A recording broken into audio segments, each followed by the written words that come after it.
La vida de Nando. Historia basada en una experiencia anónima. Me gustaría que mi experiencia fuera anónima por la situación actual en la que vivo. Voy a comenzar a decir que nací en la ciudad, aunque mis papás migraron de un pueblo de la costa. Se puede decir que a mí me tocó disfrutar de los resultados de su esfuerzo. Mis papás eran personas trabajadoras y por lo mismo casi no se relacionaban con nadie. Algunos podrían decir que eran muy huraños. Esto a mí casi no me importaba porque me la pasaba estudiando, viendo la televisión o cosas por el estilo. Se podría decir que estaba viviendo una infancia cómoda y feliz. Hasta que una tarde me dieron la peor noticia del mundo. Mis padres habían fallecido en un accidente automovilístico. Una pipa se había volcado sobre su auto y los dos fallecieron instantáneamente. De un instante todo cambió para mí. Todos mis familiares vivían en la costa. En ese tiempo tenía 12 años y no podía valerme por mí mismo. Al final terminaron mandándome con el tío Fernando, al que de cariño se referían a él como Nando. Para llegar a su casa tuve que viajar 8 horas en camión por varios cerros. En la mayoría de tramos ni siquiera había carreteras pavimentadas. Quien me fue a dejar fue una prima lejana de mi madre. Todavía recuerdo que me miraba con mucha lástima, mientras trataba de convencerme que en algún momento regresaría por mí. Ella tenía varios hijos y su esposo no quiso que yo estuviera con ellos. La verdad es que no tenía tantas opciones, al final me había resignado. En el camino iba pensando que tal vez la vida en el campo no era tan mala. Seguro mi tío Nando tendría animales como gallinas, patos, vacas y cochinos. Yo le iba a ayudar a darles de comer y por las noches podía mirar algo de televisión. Me imaginaba que las cosas podían estar mejor de lo que me imaginaba, pero no fueron así. En la casa del tío Nando estaba en la parte más alejada del pueblo.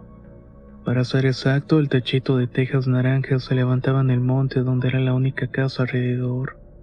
No tenía ni puercos ni chivos, pero sí varias gallinas. Cuando lo miré me di cuenta que estaba perdido. Él usaba un sombrero de palma, guaraches y ropa que parecía muy gastada por los años. La casita apenas tenía 3 habitaciones, una cocina y un baño. Y aunque había luz eléctrica, no había televisión. Solo un pequeño radio en el cual se escuchaba 3 patines y la tremenda corte. No voy a intentar hacerme el buen agente porque en ese tiempo era un niño algo mimado y grosero. Recuerdo que arrugaba la cara a propósito cuando entré a la casa porque olía muy mal, como si mi tío no se bañara muy seguido. Me eché en los brazos de mi tía y le imploré que no me dejara aquí. Por su parte mi tío Nando no decía mucho. Al parecer era muy callado. Solo mi tía y él hablaron algunas cosas al respecto. Antes de irse mi tía me dijo que en 2 años volvería por mí. Iba a comenzar a su esposo que yo no daría molestias. Así como así, me dejó en un cerro cerca de la costa con un hombre extraño y sucio. Mi tío metió las maletas a mi cuarto con algo de trabajo porque ya era grande. De hecho, eso me sorprendió. No era tan viejo de edad, pero parecía un anciano. Mientras cenábamos, yo seguía llorando con la vista clavada en el plato de habas. Entonces mi tío me dijo: "No te preocupes, ahorita no me quieres, pero lo harás.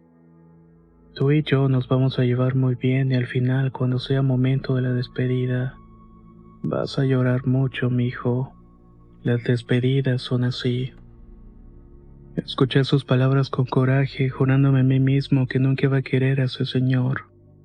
Pero vaya que el tiempo me cerraría la boca. Una semana después de mi llegada ya sabía más sobre mi tío. Él era el brujo del pueblo. Como mencioné antes, su casa tenía 3 cuartos.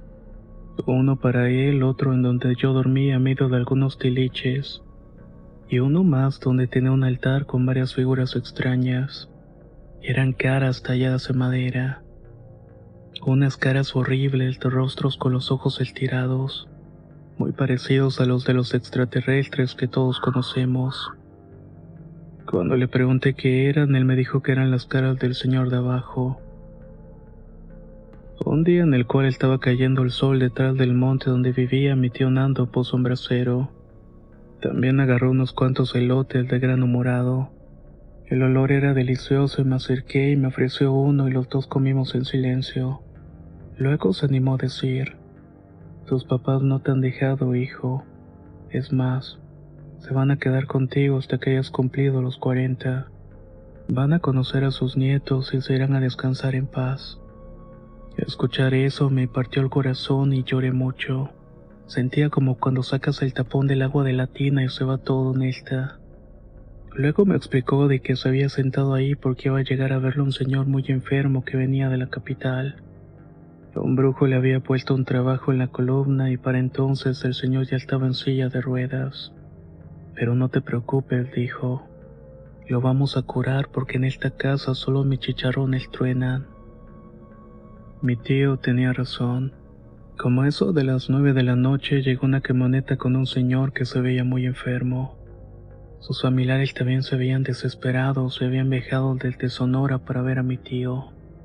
Aunque no quiero mencionar el lugar exacto, sí diré que vivió en el sur del país. Luego de un ritual con algunas gallinas y un preparado de plantas, el señor salió caminando de la casa y hasta me dio una impresión de que había rejuvenecido. Mi tío Nando nunca me ocultó que había obtenido sus poderes haciendo un pacto. Tal vez algunas personas piensen que los brujos que mueven estas energías son malos, pero mi tío era muy amable conmigo y se portó como lo hubiera hecho un padre. Le gustaba ver los atardeceres, saborear la comida del campo y contar historias. Para cuando llegaron los 2 años yo me sentía muy bien y tal como lo dijo mi tío, no quise regresarme a la ciudad. De esto han pasado ya más de 10 años. Las cosas han cambiado un poco y es gracias a esto que pude enterarme de su canal. Mi tío Nando ya falleció y antes de irse me preguntó si quería recibir como herencia su don. No tenía mucho que pensar y le respondí que sí. Me dio una preparación para saber manejar ciertas cosas y me advirtió otras. Por ejemplo, que cada ritual que yo haga, cada trabajo que realice en el nombre del Señor de abajo, me irá consumiendo años de vida y voy a envejecer antes de llegar a los 50 años. Pero también las recompensas van a ser grandes. Poco a poco he descubierto otras cosas que creo que mi tío no sabía. Pero supongo que cada quien tiene modo de hacer sus rituales y de manejar este poder que se nos ha dado, ya sea tanto para bien o para mal. En realidad tengo muchas otras cosas que contarles, obviamente, pero creo que va a ser para otra ocasión.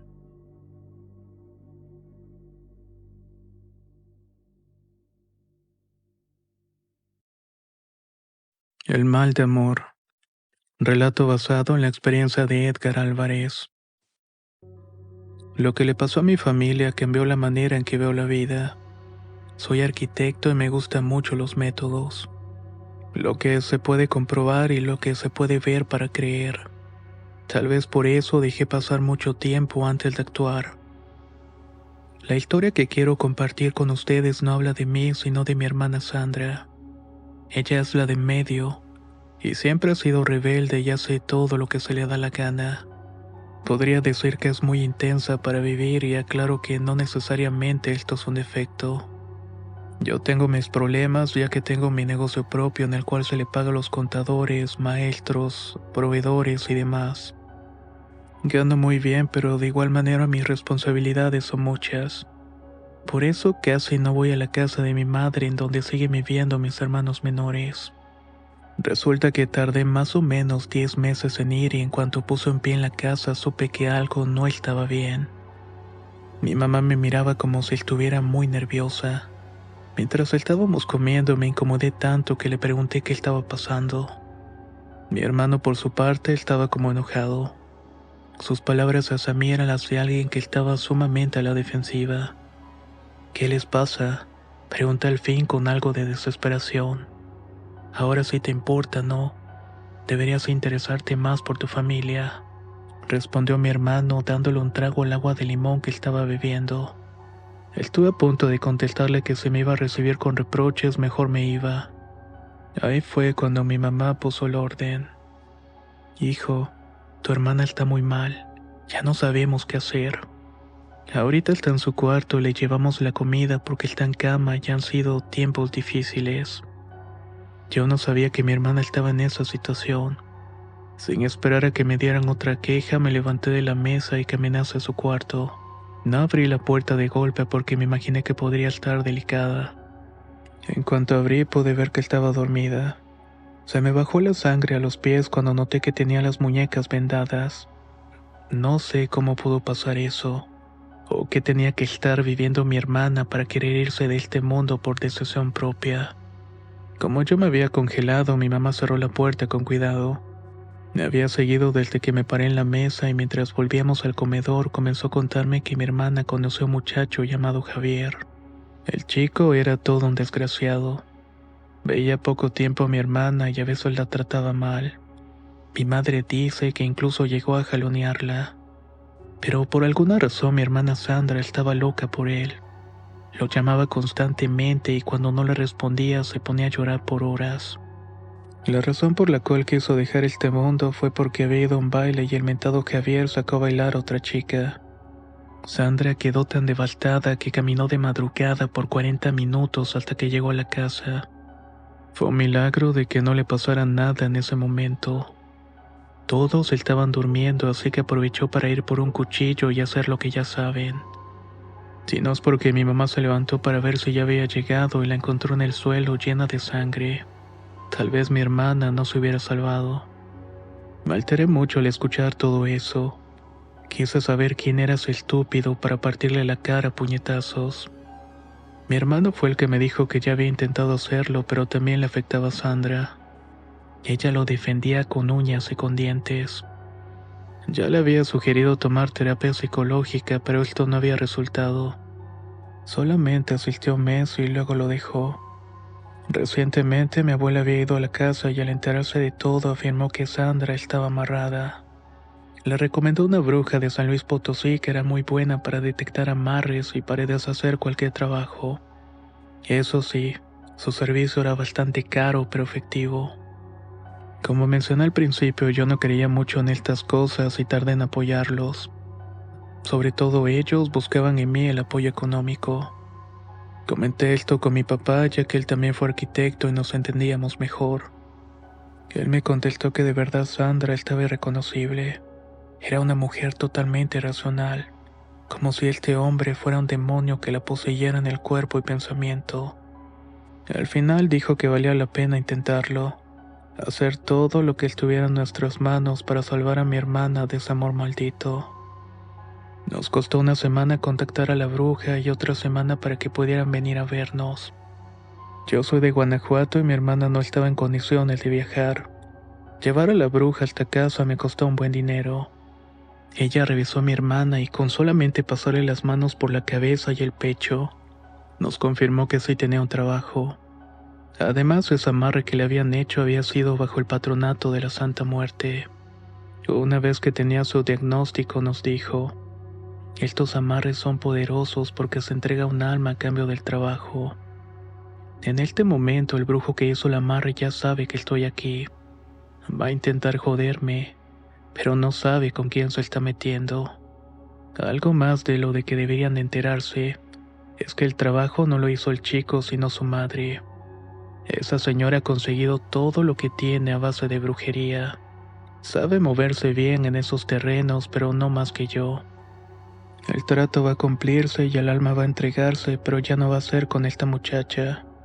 Todo se va a revertir y esto sin que yo haga algo para regresarles el mal. Con la muerte no se juega, ella es justa, da y quita. Los tratos se cumplen con ella a cualquier precio y la señora y el hijo les va a salir caro. Dejen que me encargue de quitarle a esta niña el espíritu que la está llevando. La bruja de San Luis nos pidió que la acompañáramos al mercado para comprar algunas cosas que iba a necesitar. Huevos de pato, una gallina negra, sal en granos y algunas hierbas. Estuvo con mi hermana por 1 hora y media en donde hizo una ceremonia. Yo pensé que iba a matar a la gallina, pero no. La pasó por todo el cuerpo de mi hermana y la dejó en un rincón del cuarto. Lo que me dejó sorprendido fue que en menos de media hora el animal estaba muerto. Al parecer absorbió todo ese mal de muerte que estaba sobre mi hermana y que va a terminar rebotando en esa horrible familia. En realidad de esto no ha pasado mucho. Para ser exacto, han pasado 2 meses desde la limpia. Mi hermana sí se pudo levantar de cama y recuperó su vitalidad. Yo he estado más al pendiente y ya no me desaparezco tanto de los problemas de la familia. Lo único que hasta la fecha me tiene preocupado es que Sandra y Javier siguen juntos. No sé si el amarre fue más fuerte de lo que la bruja pensó. Ya le avisamos de esto, pero ella dice que todos los trabajos deben seguir un curso determinado, hasta que sea el momento en que finalmente se revierten. Su sugerencia es que no hagamos nada, que permitamos que el ritual que hizo vaya siguiendo su proceso, pero a mí me cuesta mucho trabajo estar esperando. Me da desesperación que mi hermana pueda seguir en riesgo con ese imbécil. Solo espero la hora de ver cómo se le regresan sus maldiciones, y que finalmente dejen a Sandra y a mi familia en paz. Si llega a suceder algo más, volveré a escribirles. Para mí fue todo un reto mandar esta historia. Como les dije al principio, yo no creía nada de esto, y admito que me llega a burlar de las personas que sí lo tomaban en serio. Pero ahora estoy totalmente convencido que este tipo de magia y de conocimiento existe, y sus efectos pueden llegar a ser fatales y cambiar una vida.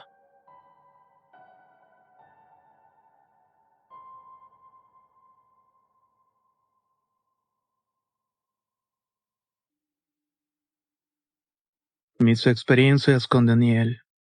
Historia basada en una experiencia anónima.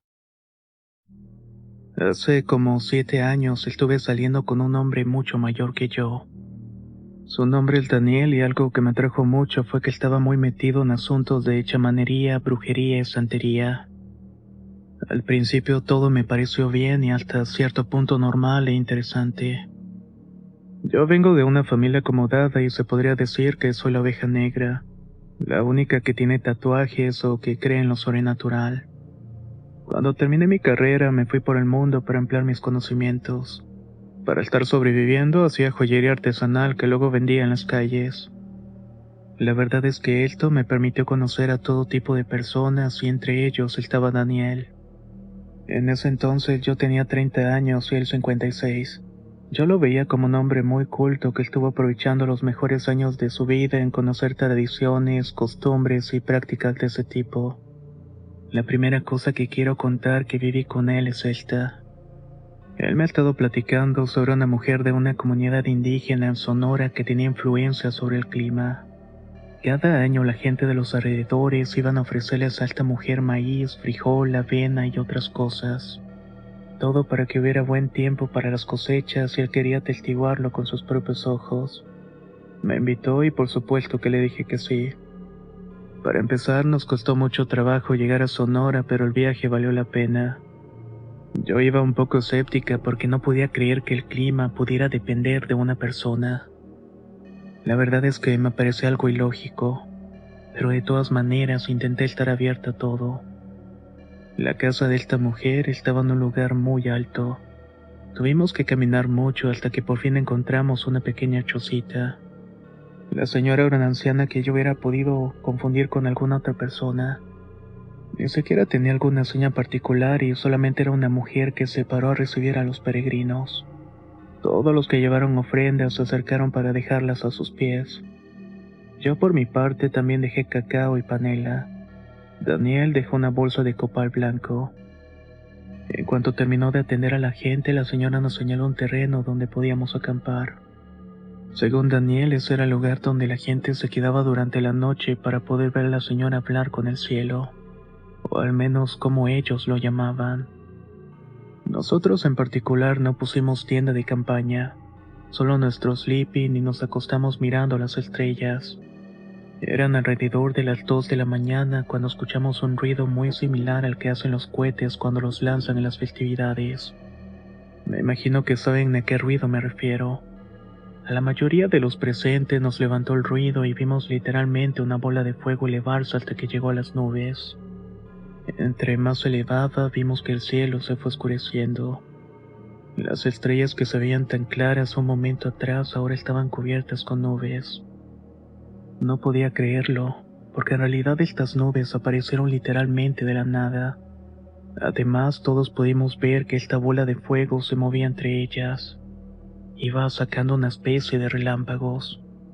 Le dije a Daniel que nos deberíamos de cubrir porque a lo mejor llovía, pero él me contestó, tranquila, ella sabe lo que hace. Está hablando con las nubes para darle el recado de la gente, de los lugares a donde debe ir para que les brinde la cosecha. Todo está bien. A estas alturas el cielo ya estaba muy oscuro, pero tal y como dijo, no pasó nada. Los presentes mantuvimos la vista en el cielo por al menos una hora, hasta que poco a poco se fueron durmiendo. Yo también me dormí y no desperté hasta el día siguiente. En cuanto abrí los ojos miré a la señora sentada fuera de la casa y parecía que estaba dormida. Me dio mucha ternura y al mismo tiempo despertó un gran respeto en mí. Esa mujer sin duda era muy poderosa. Y digo era porque supe que falleció en el 2020, aunque no sé si otra persona ocupe su lugar en esto de hablar con el clima. En México existen muchos lugares donde hay personas con la habilidad de interceder por el clima, aunque creo que en estos lugares se les llama graniceros. La siguiente cosa que me gustaría contarles es que en los últimos momentos de mi relación con Daniel, él ya se había desviado mucho del camino de la luz. Conocí a un hombre del que prefiero no decir nada en específico porque es un brujo muy poderoso. El día que me lo presentó supe que tenía que alejarme de ahí antes de que fuera tarde. Daniel y el brujo comenzaban a frecuentarse más seguido. Me parece que Daniel quería tomarlo como su maestro en estas artes. Lo espantoso es que cuando el brujo nos llevó a conocer su casa me quedé congelada. Su esposa prácticamente era tratada como una sirvienta. Incluso este hombre la golpeaba frente a nosotros. Durante la comida el brujo nos habló de una festividad que se llevaría a cabo en Alemania, a la cual estábamos cordialmente invitados. Yo no podía dejar de sentirme incómoda, sobre todo porque la energía de este señor era demasiado pesada. Mientras íbamos de regreso a nuestra casa, Daniel me explicó que esta persona era considerado de alta jerarquía a nivel mundial. Muchas mujeres de Suecia, Inglaterra, España y otros países de Europa venían a mantener relaciones con él. Para ellas era su patrón y hacer esto era mantener su energía en circulación, es decir, como si se nutrieran de esta. Le pregunté si su esposa estaba enterada de todo esto y Daniel me contestó que sí. De hecho, su esposa estaba muy orgullosa de estar con un hombre tan poderoso. Todo esto me pareció muy extraño y hasta que llegué a pensar que tal vez estaba influenciada por el poder del brujo. Luego de esta reunión hubo otras a las cuales me negué a asistir, ya que tenía que participar en ciertos rituales y no eran de mi agrado. Llegó un punto en el que no soporté más ese ambiente tan oscuro y le puse un ultimátum a Daniel. Por supuesto que él prefirió quedarse en estas prácticas y terminamos. Muchas cosas extraordinarias llegué a ver en esta relación, pero estas dos de alguna manera fueron marcando mi destino, y es por esta razón que quise compartirlas con ustedes.